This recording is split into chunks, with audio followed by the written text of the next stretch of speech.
오늘은 질투와 친절인데요. 보통 사용되는 질투는 크게 두 가지 의미가 있습니다. 첫 번째는 뭐죠? 내가 좋아하는 사람을 다른 사람도 좋아하면 그 다른 사람을 향한 부정적인 감정을 질투라고 합니다. 두 번째 의미는 무엇이냐? 자신에게 없는 장점을 다른 사람이 가지고 있을 때 생기는 강렬한 원망과 증오의 감정입니다. 시기하는 것과 같은 의미입니다. 따라서 7제 중에서 질투는 원망하고 미워하는 대상이 있다는 걸 전제로 합니다. 더 정확히 알기 위해선 그때 당시 시대적 배경을 알아야겠죠. 여러분, 로마 제국에는 많은 종교가 있었습니다. 그럼 그 많은 종교 중에 가장 유명하고 가장 인기가 많은 종교는 어떤 종교였을까요? 부귀와 건강과 성공을 약속하는 종교예요. 바로 이런 종교들은 로마 권력자들의 정당성을 뒷받침했습니다. 반면에 로마에게 나라를 빼앗긴 사람들, 피지배 계층들, 비록 로마 시민이지만 과도한 세금 때문에 고통받는 약자들은 어떤 종교에 관심이 있었을까요? 종말론적인 종교예요. 로마 제국을 무너뜨리고 이 가난과 압제로부터 우리를 구원할 메시아, 구원자가 올 거라는 종교에 더 많은 관심이 있었죠. 바로 그 시기에 예수님께서 등장하시고 많은 기적을 베푸십니다. 가난하고 소외되고 약한 자들의 친구가 되어주셨고요. 그래서 예수님께서 부활하시고 승천하신 후에 이 제자들이 부활하신 예수님, 다시 오실 예수님을 전파하자 많은 이들이 예수님을 메시아로 고백하며 교회에 합류하게 되죠. 그런데 여러분, 예수님의 재림은 그들의 예상보다 빨리 이루어지지 않았습니다. 그들은 예수님이 빨리 재림하셔서 이 로마 제국을 빨리 끝장내버리고 새로운 나라를 세울 거라고 기대했지만 현실은 전혀 바뀌지 않았죠. 그러자 어떤 일이 생겨요? 교회를 떠납니다. 자신들의 원래 살던 모습으로 돌아가죠. 그리고 성공하고 부유한 삶을 쟁취한 이들을 부러워하기 시작합니다. 동경의 대상으로 삼아요.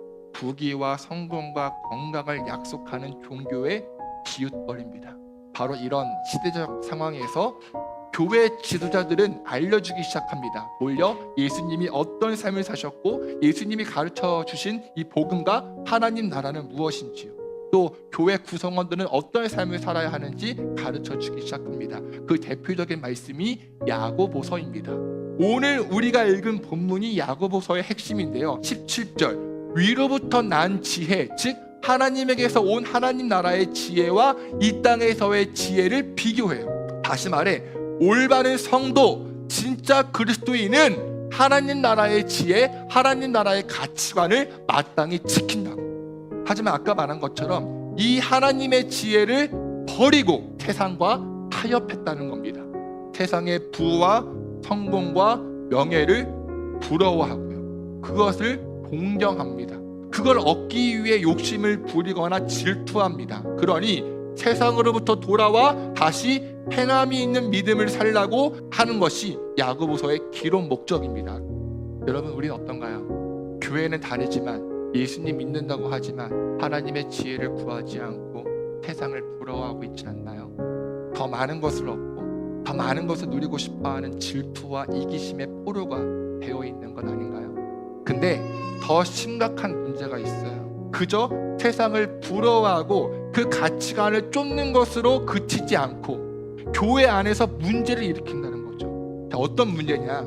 내가 어렵게 모은 재물을 주님께 드리거나 가난한 이들에게 나눠주는 것을 싫어할 뿐만 아니라 가난한 자에게 나누어 주는 사람들을 미워하고 질투한다고. 힘 있는 부자, 세상에서 명예 있는 자들을 부러워하고 그들을 환대하면서 가난하고 힘없는 사람들을 멸시하고 차별하는 모습이 초대교회 안에 있었다는 거죠. 바로 이 질투와 상반된 개념이 뭐라고요? 친절. 친절이란 로마 제국을 지배하는 돈과 권력의 질서를 따라 생기는 차별과 경쟁, 그리고 서로 미워하는 시기를 거부하는 겁니다. 도리어 서로를 동등한 지체로 대하고 서로의 처지를 불쌍히 여기며 가난하고 힘없는 이들을 교회 공동체로 대가 없이 수용하는 겁니다. 그들에게 자신의 것을 나누고 베푸는 마음과 행동을 의미합니다. 질문합니다. 저와 여러분은 어떤 지혜를 따르고 있나요? 하늘의 지혜인가요? 세상의 지혜인가요? 우리는 무엇을 부러워하고 있나요? 우리는 무엇을 질투하고 있나요? 우린 교회 안에서 얼마나 나누고 섬기며 친절한가요? 이번 사순절 기간 나의 정욕에서 비롯된 질투, 돈과 명예를 또 권력을 쫓는 질투를 버리십시다. 그리고 가정이든지 교회든지 직장이든지 어디에 있든지 하늘의 지혜를 구하며 살아갑시다. 즉 가난하고 소외되고 잘 적응하지 못하고 눈길이 가는 그 사람에게 작은 섬김, 밝은 미소를 보이는 친절한 사람 되시기를 간절히 축복합니다. 우리 옆에 있는 사람과 인사할까요? 친절히 모시겠습니다. 세상을 보니 그들이 증명